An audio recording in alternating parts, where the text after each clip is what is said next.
Hello everybody, this is Adam Iobst of A-Team Realty, reporting to you from A-Team Realty headquarters in Silver Spring, Maryland. And I'm going to talk to you about the latest news and information here for the DC metro real estate market. Last month I was unable to put together a video updating you on the real estate trends. I formally hereby apologize for that. But the reason for that is that I was busy with a lot of my buyer clients and seller clients marketing and selling real estate.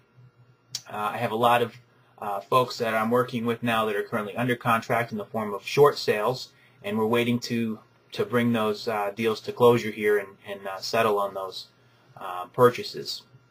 And that kept me very busy, so I apologize. But I think it's a good sign. The real estate market is in fact strengthening. The month that I did not report, I would have reported on May statistics, the real estate trends that we experienced in our area in May of 2010. So I'd like to touch on something real quick before we go on to the latest information. In May, the real estate market, the local real estate market, experienced a huge drop in buyer demand. The month prior, in April, we were at about 24% turnover, an absorption rate. So that means about 24% of whatever was available in April went under contract that month. That's very close to a defined balanced real estate market where 25% of the inventory turns over or goes under contract in a month. So we were very close in April and surging towards a balanced real estate market. And then in May, things really dropped off because of the first-time homebuyer tax credit expiration. So the government incentive that they put together here for strengthening the real estate market did succeed. I think that the result is going to be an immediate drop-off. That's what we experienced. But I think now we're in sort of a correction period where we're going to get back to where we would have been had they not had that tax credit in place. In other words, I think that the total sales volume for 2010 will exceed that of the last 2 years. So I do think the real estate market is continuing to strengthen. 2010, I think we're going to look back and say, well, it was a little front-loaded due to the tax incentive by the government. So with that as a backdrop here, I'll go ahead and get into the latest news and information. All right, first, let's talk about the absorption rate. The absorption rate last month changed from 15%, roughly 16%, in May to almost 17% in June. That's a significant increase, and again, I feel that we're righting the ship, getting back to what the normal demand and inventory ratio would be about this same time, now that we've experienced that first initial surge here in the early spring due to that tax credit.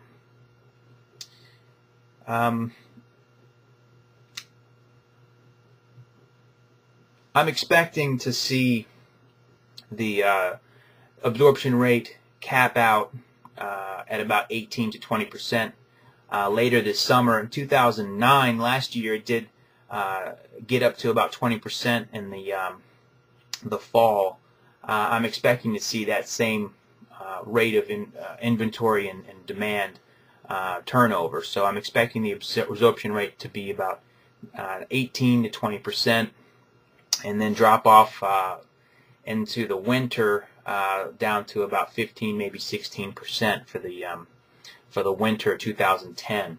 I do believe, however, the number of sales this season, or I'm sorry, this year in 2010 will exceed that of the last 2 years. All right, next we're going to talk about the days on market. The number of days it took to sell a property last month changed from 64 days on average to 67 days. So that's a little closer to just over 2 months. It's about the same. It's an increase of 3 days, or just under 5% compared to the month prior. The good news is that I believe the triple-digit days are behind us. I no longer think it's going to take about 3 or 3.5, 4 months to sell properties. I think that we're going to continue to see a strengthening of the overall market, and it's going to take probably about the same amount of time, just over 2 months, to sell a property for the remaining portion of the year. Perhaps 2.5 months, not quite 3 months, toward the end of 2010. All right, next we're going to be talking about the number of sales. Now, the number of sales last month increased 9%. Again, they've been increasing month over month over month here, every month in 2010 thus far. I am expecting to see a slight decrease based on the absorption rate decrease that we experienced here in May.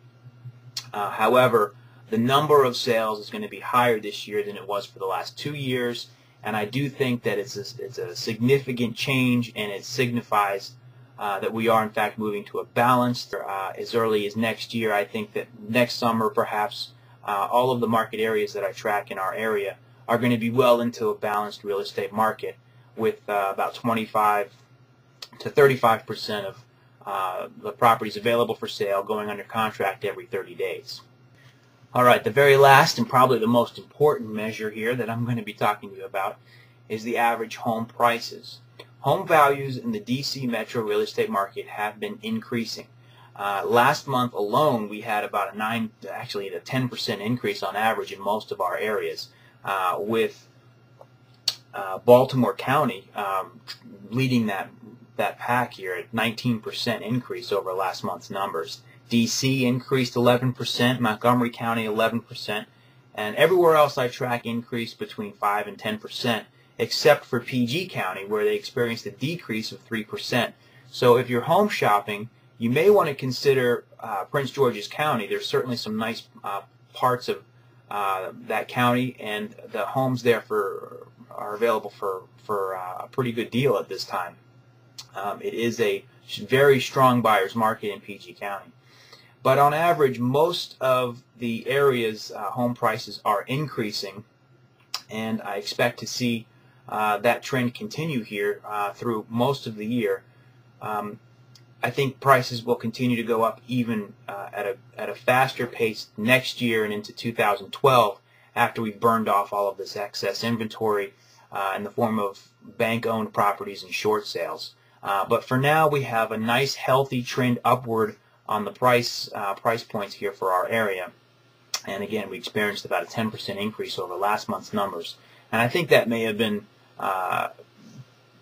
mainly due to the big push of first-time home buyers that took place at the beginning part of this year. I think now we're just starting to see those close, and those price points are going to be higher, because at the time they wrote those contracts, it was a very competitive, almost a balanced real estate market in some of those areas. All right, hopefully you found this video informative and helpful. If you have any questions, feel free to contact me.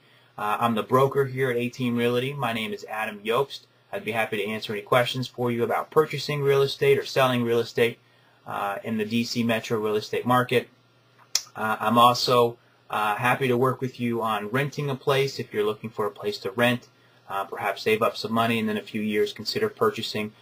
Or if you're in a tough situation and you want to sell your property, but unfortunately it's not going to be an option for you right now. Maybe your mortgage is a little higher than what you could possibly sell your property for. I can talk to you about your options on renting it, perhaps doing a short sale of your own.